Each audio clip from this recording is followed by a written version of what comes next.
This day is a reset day. After spending time on an extended holiday, I've gotten back into my space. I'm getting organized, figuring out a proper schedule, and of course I have some excellent help in this whole process thanks to good old Brian Williams.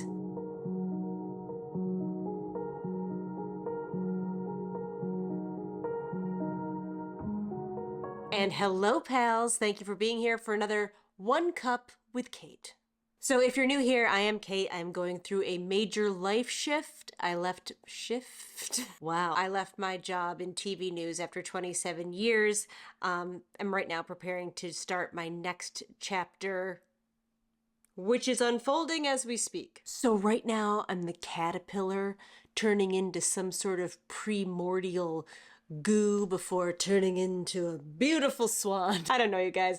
Listen, if you have been here before and you've returned, that is the real miracle. So I have a few things that I want to chat about this week. You'll appreciate that I actually wrote some things down to help organize my brain, which needs all the help it can get. One funny thing to start is I've had a few people recently congratulate me on my retirement. I am definitely not in a place where I can legitimately retire, so I have resisted the classification up until now. But recently I was thinking about it and I thought, well, I am kind of filling my days however I want, so it's kind of a mini retirement. So that I've sort of settled into, that I'm on a, I was calling it fun employment.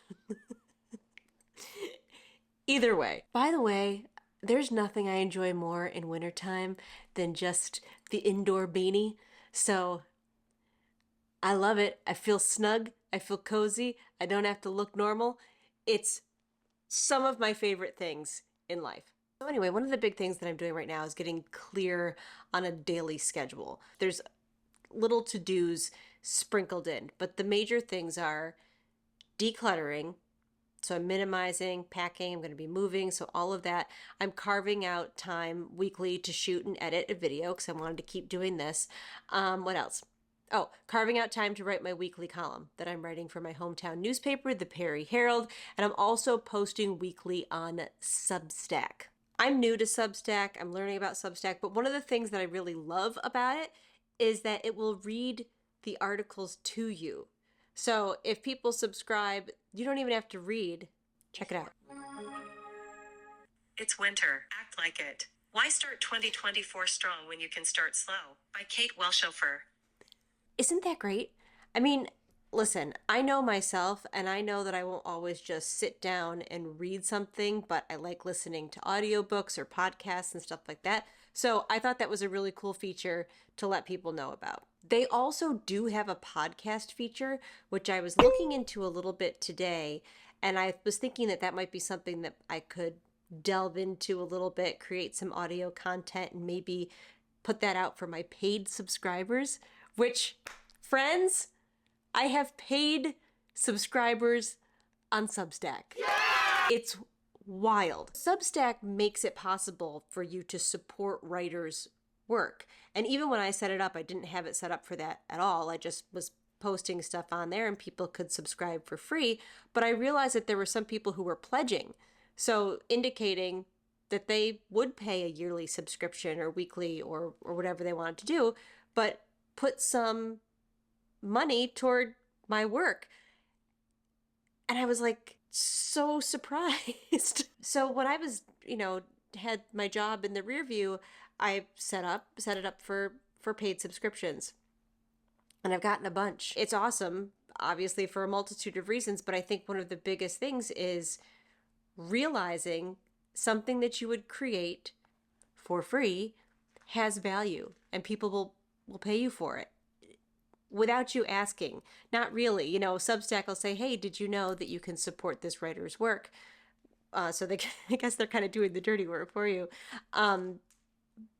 But that was great. It was eye-opening. It's wonderful. It also encourages me to keep going, to think more about it. Like, how do you create more value for people and just think about that work that I'm doing in a different way. So that was good stuff. I got to check my little notes. I don't think I have discussed this really anywhere, but I set up an LLC. It's called Welshofer Creative. So I have my own little company, which is exciting. I updated my website katewelshofer.com, which has been sitting dormant, I realized, since about July. Over the years, it's been all kinds of things. I would blog there. I don't know. Then it was just kind of nothing. I'm trying to do like daily writing there, which, I did that for a while, but it was this culmination of stuff. So I sort of cleared all of the old out, and now it's just kind of a little bit of a landing page. It's also a place to spotlight me as a speaker, which is something that I've really enjoyed, and I've done that a few times. So I put that up there as well. Exciting news about a project involving Secret Monster Project, which is my little monster doodles that I started doing on Instagram last year.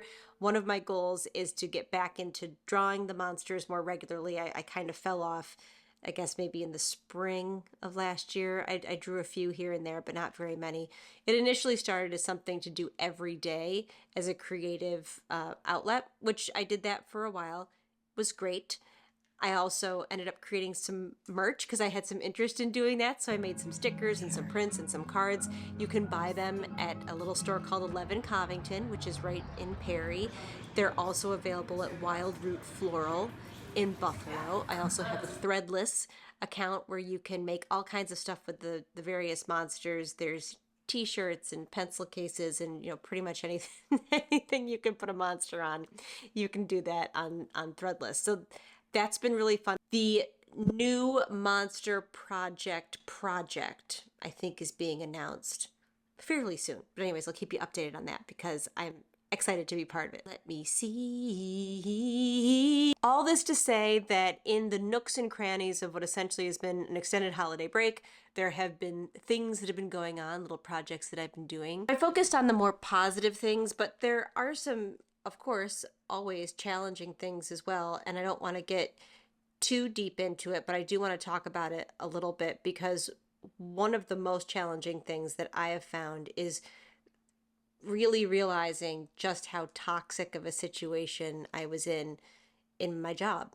I think particularly toward the end where you had an audience that was really sad to see you go, and some bosses who are counting the seconds until you leave. Those mixed messages did more of a number on me than I think I even realized. Naively, I thought that when I had put some distance, that would just go away.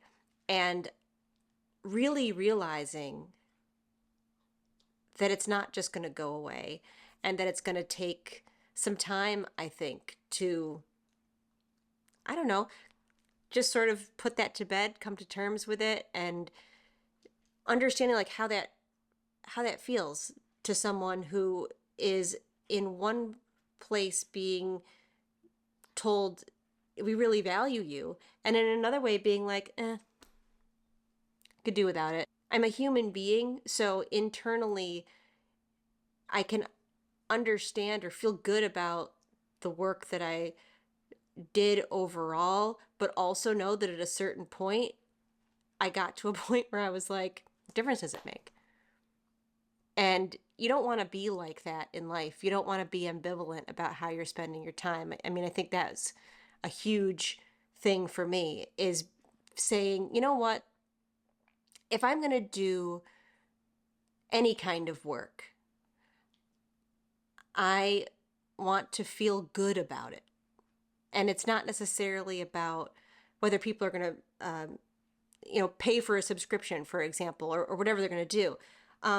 But just know that whatever you're doing and who you're surrounding yourself with feels true, feels good, and not like you're constantly battling somebody over whether or not what you're doing is worthwhile. So I'll tell you what, that is probably the most challenging thing. I don't miss the day-to-day because that's how that felt day-to-day. It's weird, because that there's people who care, but there's also people who couldn't care less. And,